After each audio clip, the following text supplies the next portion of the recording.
اعوذ باللہ من الشیطان الرجیم بسم اللہ الرحمن الرحیم قد خسر الذین قتلوا اولادهم سفہا بغیر علم وحرموا ما رزقهم اللہ افتراء علی اللہ قد ضلوا وما كانوا مہتدین وَهُوَ الَّذِي أَنشَأَ جَنَّةً مَّعْرُوشَاتٍ وَغَيْرَ مَعْرُوشَاتٍ وَنَخْلًا وَزَرْعًا مُخْتَلِفًا أُكُلُهُ وَزَيْتُونًا وَالرُّمَّانَ مُتَشَابِهًا وَغَيْرَ مُتَشَابِهٍ كُلُوا مِن ثَمَرِهِ إِذَا أَثْمَرَ وَآتُوا حَقَّهُ يَوْمَ حَصَادِهِ وَلَا تُسْرِفُوا انہ لا يحب المسرفین ومن الانعام حمولۃ وفرشا کلوا مما رزقکم اللہ ولا تتبعوا خطوات الشیطان انہ لکم عدو مبین۔ بے شک وہ لوگ خسارے میں ہیں جنہوں نے اپنی اولاد کو علم کے بغیر بے وقوفی سے قتل کیا، اور اللہ نے انہیں جو رزق دیا اللہ پر جھوٹ باندھ کر اسے حرام ٹھہرا لیا۔ تحقیق وہ گمراہ ہو گئے اور وہ ہدایت یافتہ نہ ہوئے۔ اور وہی ہے جس نے باغات پیدا کیے چھتریوں پر چڑھائے ہوئے اور بغیر چڑھائے ہوئے، اور کھجور اور فصلیں پیدا کی، ان کے پھل مزے میں مختلف ہیں، اور زیتون اور انار پیدا کیے، ملتے جلتے بھی اور نہ ملتے جلتے بھی۔ ان کا پھل کھاؤ جب وہ پھل لائیں، اور ان کی کٹائی اور چنائی کے دن اس اللہ کا حق دے دیا کرو اور فضول خرچی نہ کرو، بے شک اللہ فضول خرچی کرنے والوں کو پسند نہیں کرتا۔ اور پیدا کیے اس نے چوپایوں میں سے بوجھ اٹھانے والے اور زمین سے لگے پست قد۔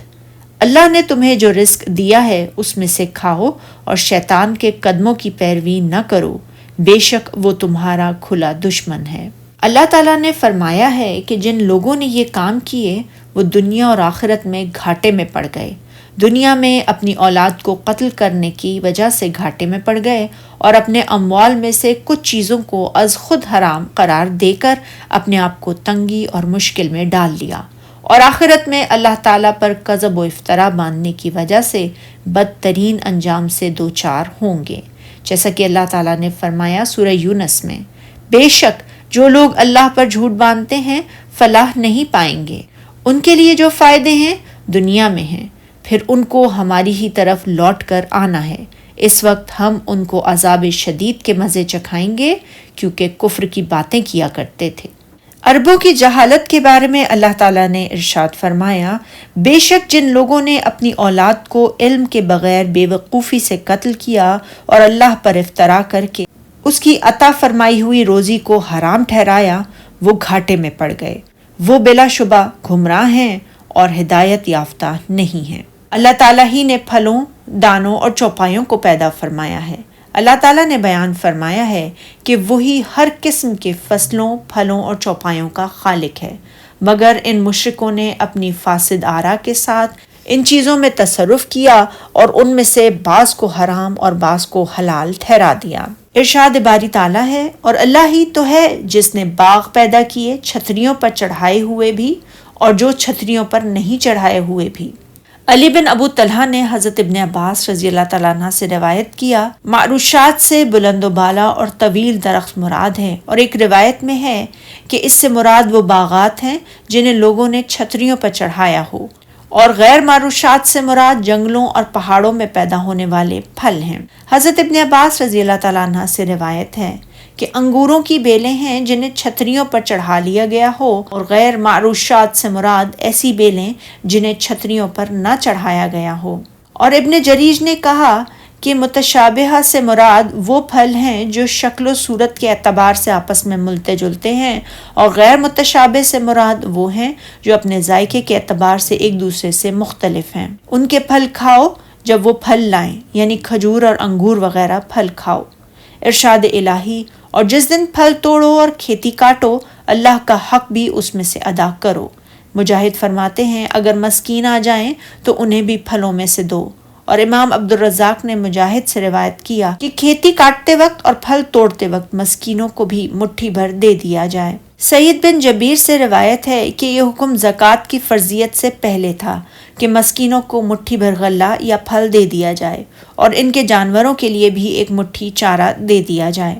اللہ تعالیٰ نے ان لوگوں کی مذمت فرمائی ہے جو کھیتی اور پھل کاٹتے تو ہیں مگر صدقہ نہیں کرتے، جیسا کہ سورہ قلم میں باغ والوں کا قصہ بیان کرتے ہوئے فرمایا، جب انہوں نے قسمیں کھا کھا کر کہا کہ صبح ہوتے ہی ہم اس کا میوہ ضرور توڑ لیں گے اور انشاءاللہ نہ کہا، وہ ابھی سو ہی رہے تھے کہ آپ کے پروردگار کی طرف سے اس پر ایک آفت پھر گئی، پھر وہ ایسا ہو گیا جیسا کٹی ہوئی کھیتی، یعنی وہ باغ جل کر اس طرح راکھ بن گیا گویا کالی سیاہ رات ہو۔ اور فرمایا سورہ قلم میں، جب صبح ہوئی تو وہ لوگ ایک دوسرے کو پکارنے لگے کہ اگر تم کو کاٹنا ہے تو اپنی کھیتی پر سویرے ہی جا پہنچو، چنانچہ وہ چل پڑے اور آپس میں چپکے چپکے کہتے جاتے تھے کہ آج یہاں تمہارے پاس کوئی فقیر نہ آنے پائے، اور کوشش کے ساتھ سویرے ہی جا پہنچے، گویا کھیتی پر قادر ہیں۔ پھر جب انہوں نے باغ کو دیکھا تو ویران کہنے لگے کہ ہم راستہ بھول گئے ہیں، نہیں بلکہ ہم برگشتہ بخت بے نصیب ہیں۔ ایک جوان میں عقل مند تھا، بولا، کیا میں نے تم سے نہیں کہا تھا کہ تم تسبیح کیوں نہیں کرتے؟ تب وہ کہنے لگے کہ ہمارا پروردگار پاک ہے، بے شک ہم ہی قصوروار تھے۔ پھر لگے ایک دوسرے کو ملامت کرنے، کہنے لگے، ہائے شامت، ہم ہی حد سے بڑھ گئے تھے، امید ہے ہمارا پروردگار اس کے بدلے میں ہمیں اس سے بہتر باغ عنایت کرے، بے شک ہم اپنے پروردگار کی طرف رغبت کرنے والے ہیں۔ دیکھو عذاب یوں ہوتا ہے اور آخرت کا عذاب اس سے کہیں بڑھ کر ہے، کاش یہ لوگ جانتے ہوتے۔ ارشاد باری تعالیٰ ہے، اور بیجا نہ اڑانا، بے شک اللہ بیجا اڑانے والوں کو دوست نہیں رکھتا۔ اس کے ایک معنی یہ بھی بیان کیے گئے ہیں، دینے میں اسراف نہ کرو کہ دستور سے بڑھ کر دینے لگو۔ ابن جریج بیان کرتے ہیں، یہ آیت ثابت بن قیس بن شماس کے بارے میں نازل ہوئی کہ انہوں نے اپنی کھجوروں کا پھل توڑا اور کہا، آج جو بھی میرے پاس آئے گا میں اسے کھجوریں کھانے کے لیے دے دوں گا، حتیٰ کہ شام تک انہوں نے تمام کھجوریں تقسیم کر دی اور ان کے پاس کچھ بھی باقی نہ بچیں، تو اس موقع پر اللہ تعالیٰ نے یہ حکم نازل فرمایا۔ آیت کے سیاق سے بظاہر معلوم ہوتا ہے اس کے معنی یہ ہیں کہ کھانے میں اسراف سے کام نہ لو، کیونکہ یہ عقل اور جسم کے لیے نقصان دہ ہے، اس لیے کہ اللہ تعالیٰ نے پہلے یہ فرمایا کہ جب یہ چیزیں پھلیں تو ان کے پھل کھاؤ، پھر آخر میں یہ فرمایا کہ اسراف سے کام نہ لو، تو اس سے معلوم ہوا کہ یہاں کھانے پینے میں حد سے بڑھنا مراد ہے، جیسا کہ فرمایا سورہ اعراف میں، اور کھاؤ اور پیو اور بیجا نہ اڑاؤ۔ صحیح بخاری میں ایک معلق روایت میں ہے، کھاؤ پیو اور پہنو، صدقہ اور خیرات کرو، لیکن اسراف اور تکبر نہ کرو۔ ارشاد باری تعالیٰ ہے، اور چوپایوں میں بوجھ اٹھانے والے بڑے بڑے بھی پیدا کیے اور زمین سے لگے ہوئے چھوٹے چھوٹے بھی، یعنی اللہ تعالیٰ نے تمہارے لیے کچھ ایسے جانور پیدا فرمائے ہیں جو بڑے بڑے ہیں اور کچھ ایسے جو چھوٹے چھوٹے ہیں۔ عبد الرحمن بن زید بن اسلم سے روایت ہے کہ وہ جانور جن پر تم سواری کرتے ہو اور فرشہ وہ ہیں جن کو تم کھاتے ہو، جن کا دودھ پیتے ہو، مثلاً بکری وزن نہیں اٹھاتی مگر تم اس کے گوشت کو کھاتے ہو اور اس کے بالوں سے لحاف اور بستر بناتے ہو۔ ارشاد باری تعالیٰ سورہ یاسین میں، کیا انہوں نے نہیں دیکھا جو چیزیں ہم نے اپنے ہاتھوں سے بنائی اور ہم نے ان کے لیے چوپائے پیدا کیے، پھر وہ ان کے مالک ہیں اور ہم نے انہیں ان کے قابو میں کر دیا، چنانچہ کچھ تو ان میں سے ان کی سواریاں ہیں اور کچھ کو یہ کھاتے ہیں۔ اور فرمایا سورہ نحل میں،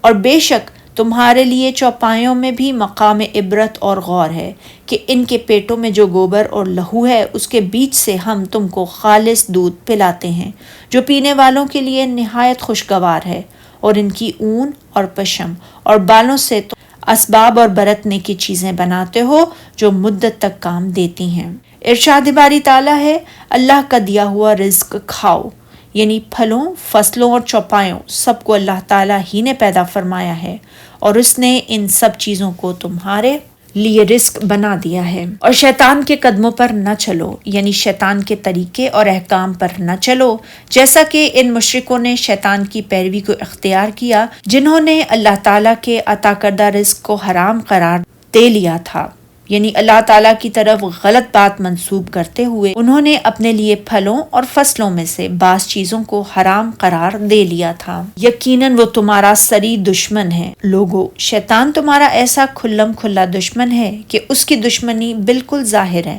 جیسا کہ اللہ تعالیٰ نے فرمایا سورہ فاطر میں،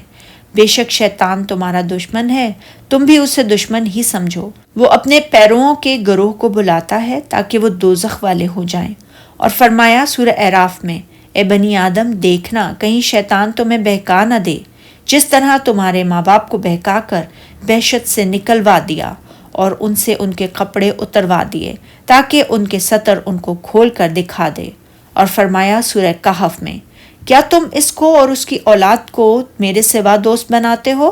جبکہ وہ تمہارے دشمن ہیں، اور شیطان کی دوستی ظالموں کے لیے اللہ کی دوستی کا برا بدل ہے۔ سبحانک اللہم و بحمدک، اشہد ان لا الہ الا انت، استغفرک و اتوب الیک۔